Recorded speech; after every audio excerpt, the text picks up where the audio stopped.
मगरमच्छों का नरसैंगिक अभयारण्य है? ये रहे ऑप्शन। करेक्ट आंसर है भैंसा दरहा। भैंसा दरहा बस्तर जिले में है। बस्तर जिले में कांगेर नदी पर है। प्राकृतिक रूप से ये निर्मित है भैंसा दरहा नामक स्थान पर।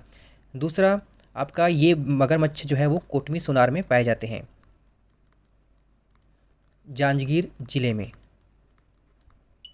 यहाँ पर कृत्रिम रूप से स्थापित पार्क में ये पाए जाते हैं।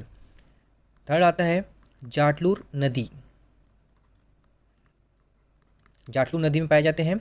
जाटलूर नदी है आपका नारायणपुर में, प्राकृतिक रूप से निर्मित में। नेक्स्ट है सुमेलित कीजिए इस राज्य के साहित्यकार और उनकी रचनाएं। बंशीधर पांडे, तो बंशीधर पांडे की रचना है हीरू के कहनी। प्यारे लाल गुप्त, इनकी रचना है प्राचीन छत्तीसगढ़। अमृतलाल दुबे, इनकी रचना है तुलसी के बिरवा जगाए। श्यामलाल चतुर्वेदी, इनकी रचना है पर्रा भर लाई। चलिए कुछ इसके फैक्ट्स देख लेते हैं। बंशीधर पांडे को प्रथम उपन्यासकार माना जाता है और उनकी प्रथम उपन्यास है हीरू के कहनी। छत्तीसगढ़ी भाषा में लिखा गया यह प्रथम उपन्यास है। श्यामलाल चतुर्वेदी के बारे में बात करें तो श्यामलाल चतुर्वेदी जी छत्तीसगढ़ के राजभाषा आयोग के अध्यक्ष थे। 2018 में पद्मश्री सम्मान मिला इन्हें। इनकी बहुत सारी रचनाएं हैं, कुछ इंपॉर्टेंट है। भोलवा राम बोला बनीस, दूसरा है सतवंतिन सुकवारा, तीसरा है राम बनवास। ये सब पेपर में आए हुए हैं। श्यामलाल चतुर्वेदी जी की रचनाएं हैं। प्यारेलाल गुप्त की अगर हम बात करें तो प्यारेलाल गुप्त की इम्पॉर्टेंट 2-3 और रचनाएं हैं, जैसे कि पहला है आपका सूखी कुटुंब और हमर कतका सुंदर गांव। ये प्यारेलाल गुप्त जी की रचनाएं हैं। इनकी एक इम्पॉर्टेंट रचना है पंडित लोचन प्रसाद पांडे की जीवनी लिखी है इन्होंने। अब आते हैं अमृतलाल दुबे की तरफ। तो अमृतलाल दुबे की एकमात्र रचना है तुलसी के बिरवा जगाए। नेक्स्ट क्वेश्चन है हमारा, इस राज्य के निम्न में से कौन से संगीतकार पंडित विष्णु दिगंबर पालुस्कर शैली से संबंधित थे तथा जो 1937 में कांग्रेस के त्रिपुरा अधिवेशन के संगीत समिति के अध्यक्ष थे? करेक्ट आंसर है इसका पंडित पचकोड़ प्रसाद पांडे।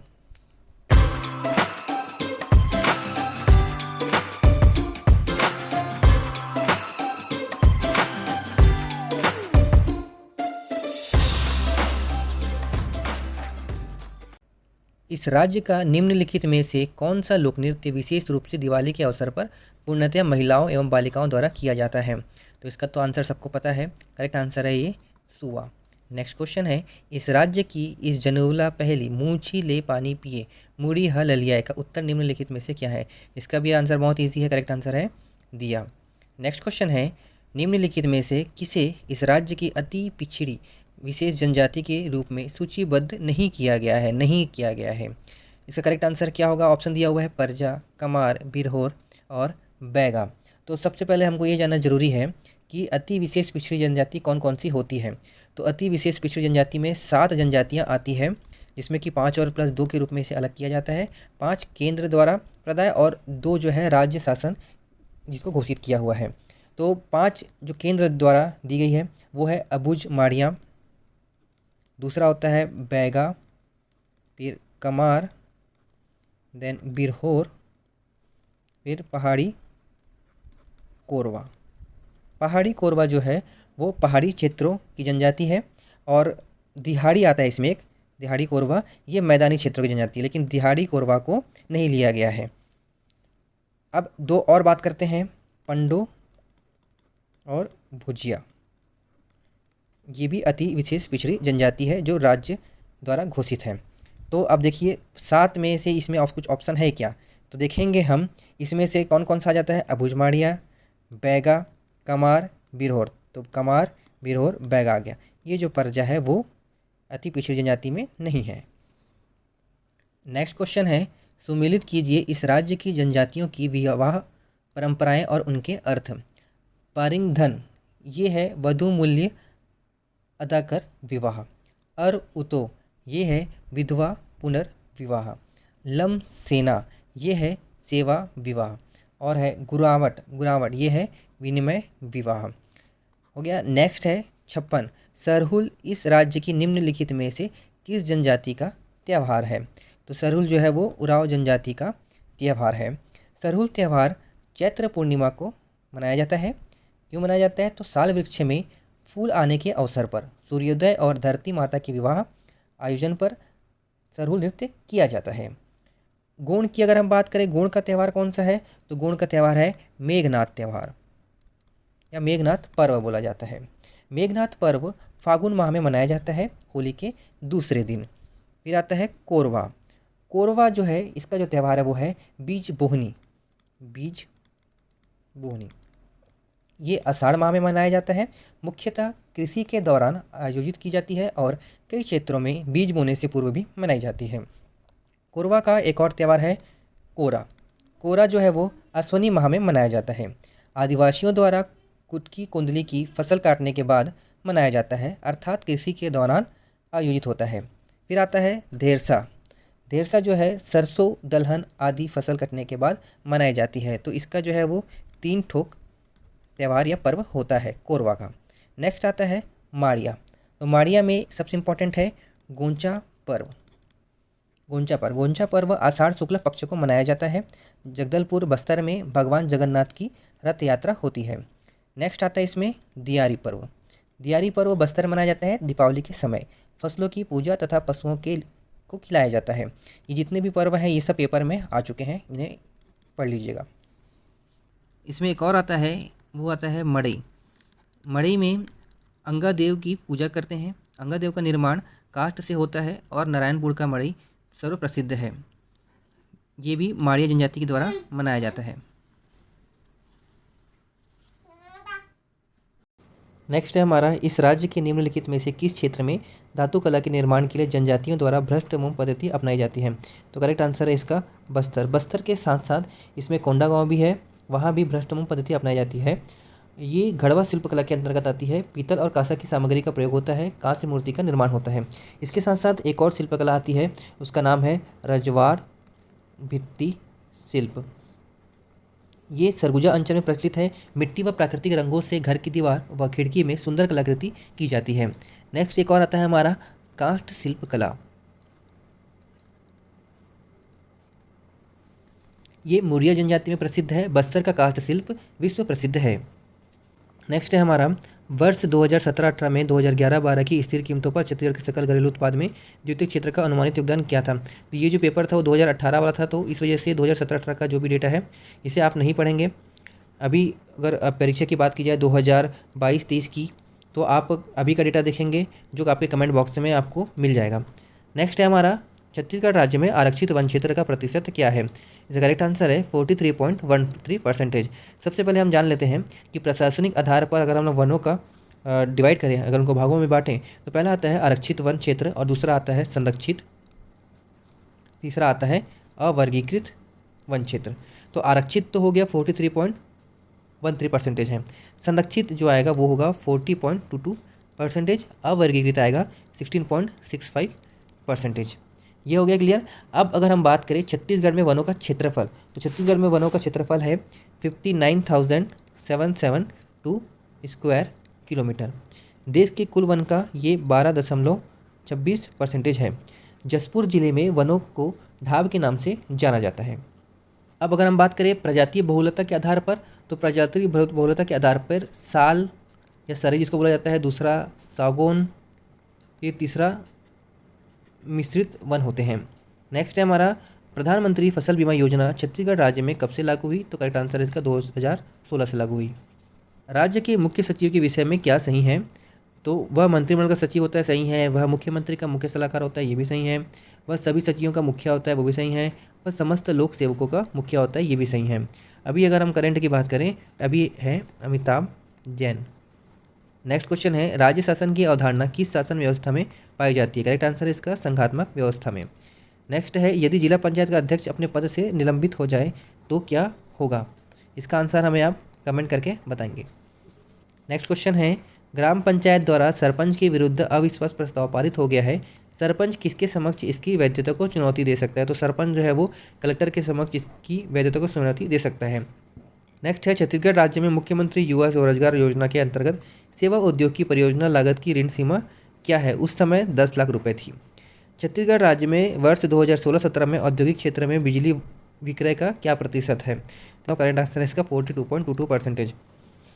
नेक्स्ट क्वेश्चन है, छत्तीसगढ़ राज्य में वर्ष 2012-13 से 2016-17, ये भी देखो पुराना डेटा है ना, इसको पढ़ने की जरूरत नहीं है, बस अभी का डेटा आप पढ़ लीजिएगा।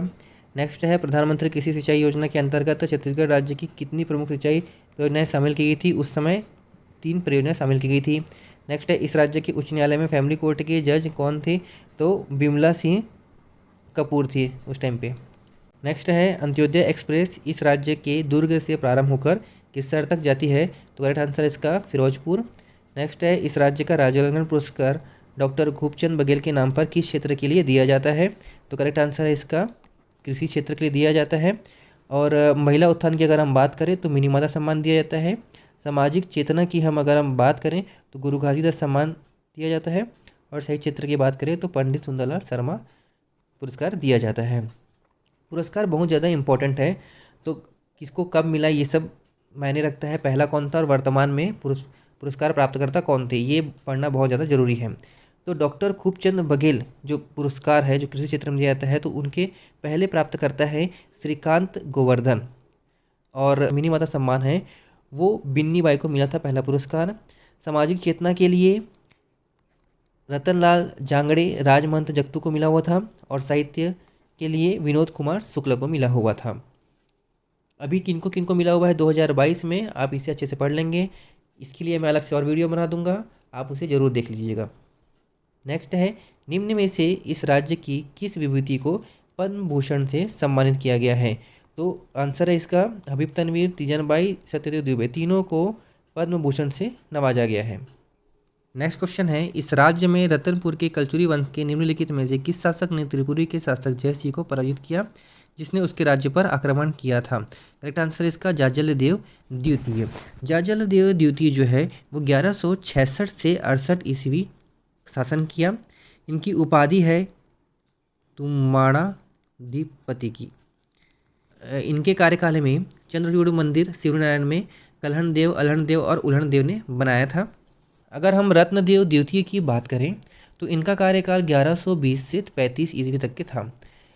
इन्हें 36 विधाओं का ज्ञाता भी कहा जाता है और त्रिपुरी के नरेश ज्ञाकर्ण के आक्रमण को विफल किया था। उड़ीसा के गंगवंशीय शासक अंतवर्मा चुड़गंग को शिवनारायण के समीप हराया था। बंगाल के गोंड राजाओं को परास्त किया था। इनके जो अभिलेख हैं वो अकलतरा,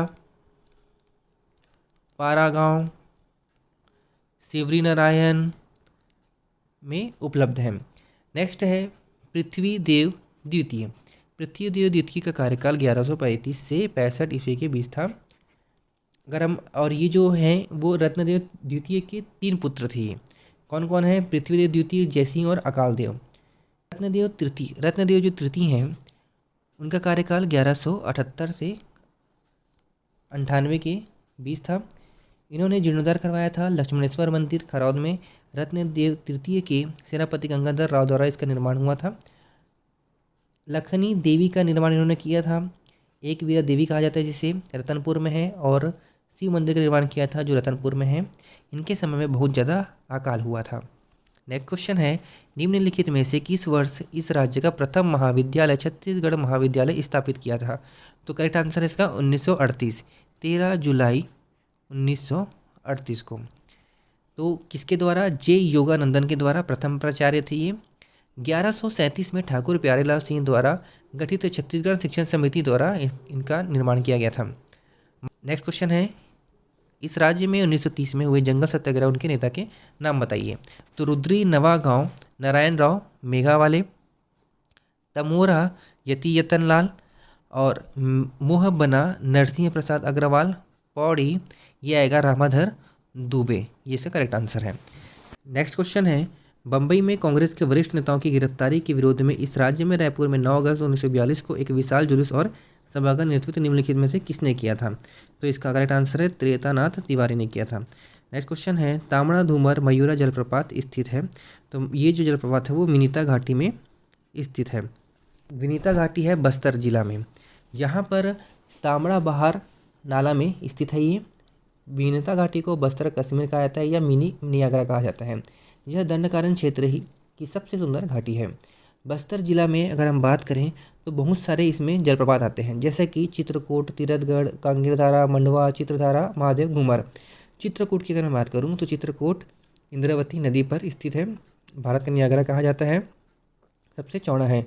तीरथगढ़ जो है वो मुनगा बहार नदी पर है, सबसे ऊंचा जलप्रपात है ये। कुटुमसर गुफा इसी के समीप है। नेक्स्ट क्वेश्चन है कर्क रेखा गुजरती है। तो कर्क रेखा जो है वो सूरजपुर से गुजरती है, सूरजपुर जिला से। अगर हम बात करें तो कहाँ कहाँ से गुजरती है, तो 3 जिलों से होकर गुजरती है। कोसूब करके हम याद करेंगे, कोसूब, कोरिया, सूरजपुर और बलरामपुर। इसमें एक और रेखा आती है भारतीय मानक समय रेखा IST। ये 7 जिलों से होकर गुजरती है, 7 जिलों से होकर गुजरती है। तो 7 जिले कौन कौन से आप मुझे कमेंट करके बताएंगे। नेक्स्ट है जनगणना 2011 के अनुसार छत्तीसगढ़ में कुल जनसंख्या वृद्धि कितनी रही है। तो छत्तीसगढ़ में कुल जनसंख्या वृद्धि रही है 22.59%। जनसंख्या घनत्व की बात करें तो जनसंख्या घनत्व अभी हमारा 189 है, पहले 154 था 2001 के अनुसार। 2011 की जनगणना के अनुसार 189 होगा। लिंगानुपात 991 है, पहले 989 था। जनसंख्या कितनी है, तो जनसंख्या है 255 45 198 2011 के अनुसार। 2001 की हम बात करें तो 208 33 803 2001 के अनुसार है ये।